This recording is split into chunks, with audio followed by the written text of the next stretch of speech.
guys, Tbo2 here, back with another TARDIS tutorial. But it's just a very minor change. I just made it to where whenever you die you actually get a nausea effect, which is it's just as simple as just it's exactly the same pretty much as what am I trying to say, as the doing like the grace period thing where you have like 15 minutes of regeneration, except it's just 10 minutes of nausea. So I won't really go over that, but that's just meant to replicate like the post-regeneration trauma, I guess you could say, of the doctors, where they're just a bit confused and whatnot. And yeah, obviously a bunch of nausea, that's kind of frustrating, so kind of I like tied that into the back into the show. My voice is just not working today. And it basically ties back to a room in the TARDIS the 5th Doctor went to right after regeneration to kind of heal some of the effects of it.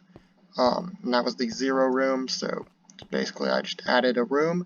It has kind of this weird circular doorway, and then yeah, all these kind of red roundels and stuff, and you walk in and you float a bit, and it'll also basically just heal you of any effects. So it'll heal you of nausea, and then also any sort of poisons, wither, stuff like that, because it was kind of mentioned it also had, you know, just loads of different kind of healing properties. So yeah, to show that off, I'll just give myself some regenerations. Okay, so yeah, on the surface it probably looks like it's going to act like it did. Oh yeah, there's a bit of a bug that I think I mentioned in the other video, and I just added a little message telling you what to do, basically. If that occurs, and yep, it occurred. Like I said, you wait a minute or something, and it'll kind of fix itself. And I didn't really do that, and it even told me to do that in the message, and I didn't. But yeah, what it does is it gives you the this compass that will basically fix it, or at least let your other regenerations work out fine. So you just hold this, and then it should. Oh yeah, I gotta put it in my offhand. Silly me. Regeneration's fixed. You now should be able to regenerate normally.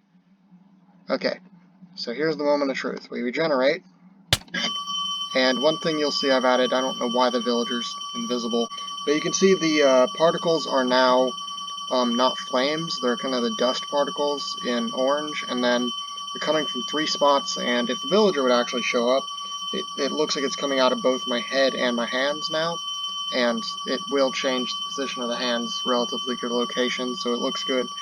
And we respawn, and see, it doesn't look half bad.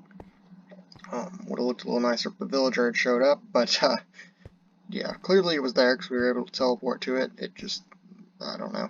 Anyway, now we got this nausea, and this is kind of sickening, so let's go. And we're healed, just like that. So yeah, this is obviously the building a room part is just building a room, but how do we actually make it work? Well, for one thing, I have barriers on the ceiling so you don't fly too high, but anyway, point being, right under the floor here I have these 4 command blocks. Could have been a 5th, but I guess not.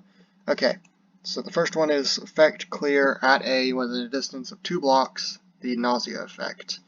And then in the center we just have effect give at A within a distance of 3 blocks, the levitation effect, which is just level 1, low level levitation. And you can see, yeah, so once we walk a certain distance into the room, we will gain the levitation effect. It's a bit stronger in the middle, I guess, which makes sense, but then it'll clear the nausea effect as you saw, and it'll also do the same with poisons and wither. So as long as you just obviously those distances are not relative to the center of the room, they're relative to the command blocks, so let's just say I did have poison and wither, I'd have to kind of walk around the room a little bit. I figured this was like an extremely basic feature, so I wanted to make this episode kind of feature 2 things. So yeah, I wanted to do a second feature in this video just because, and this was the feature I was originally planning on doing, so I'm going to go ahead and do it, just because they're both very simple features, so wouldn't hurt to just do both of them. So let's go down to the bottom floor. And let's grab the command for the tracker, because that will come in handy. Okay, so what is the feature for today? A feature will basically be an item that allows you to unlock the TARDIS from the outside. Let's say you're in a multiplayer setting, your friend goes in, locks the door, so you can't get in. Well, somebody suggested to me that I should use the TARDIS key to unlock the TARDIS, but that function's already kind of tied to going into the TARDIS, so I'm just going to make a separate item, which I'm just going to call the lock pick, which kind of generic name, but I can't really call it the TARDIS key. So let's do this, and basically just do one of these commands again that tests for you holding an item. So we're going to make the item be called, obviously, the lock pick, which I think is one word, so I'll just make it one word. And then we're not going to make it harder to see.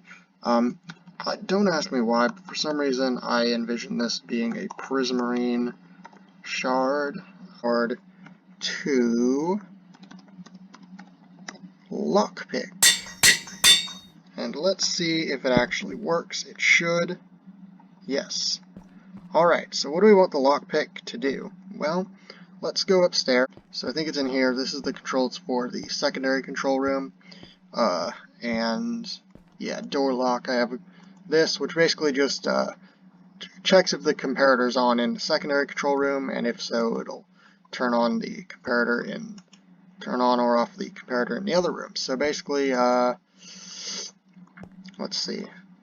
Yeah, I believe it's this one, and then if that's on, it'll turn this one on, and then turn it off. So this should be what we want right here. So let's grab this, and I'll go over this command again. Alright, so the command we have here is set block at the exact coordinates of that comparator we mentioned earlier. A comparator which is in the compare mode and facing east, just so that it's facing the same direction, everything kind of looks the same. So let's try this out. Let's see if it works. So like I said, this should be very, very simple. So we go up here, let's just say we have the door locked, and we want to get in. We do the lockpick. Okay, it appeared to work. Interesting. So it unlocked the TARDIS, and the automatic chameleon circuit got set off. That's okay. So let's say we do this again. We do this. TARDIS unlocked. Perfect. Let's do it one more time. TARDIS unlocked. There we go. So let's just say it's locked, and somehow, somehow, not sure how, we end up outside. So let's just do TP at P to at E name equals TARDIS locked, just so that we can end up outside. And, you know, there could be any number of ways for how you somehow ended up outside while the TARDIS was locked. But let's say you did, and you need to get in, because you can't get in with the key, obviously. So instead, you got to use the lockpick. There we go, TARDIS unlocked, and we can walk right in. So yeah, very simple feature, but I think it worked. So yeah, that's all. Extremely simple features, like I said. So we had the zero room, and we had this lockpick. Yeah, that's it. Like I said, super simple. So yeah, double whammy, 2 features in one day. Very cool. I have been Tbo2. Be sure to subscribe, to follow my Instagram, Tbo2YT, to follow my Twitter, which is also Tbo2YT, to join my Discord, and lastly, to have a nice day. Goodbye.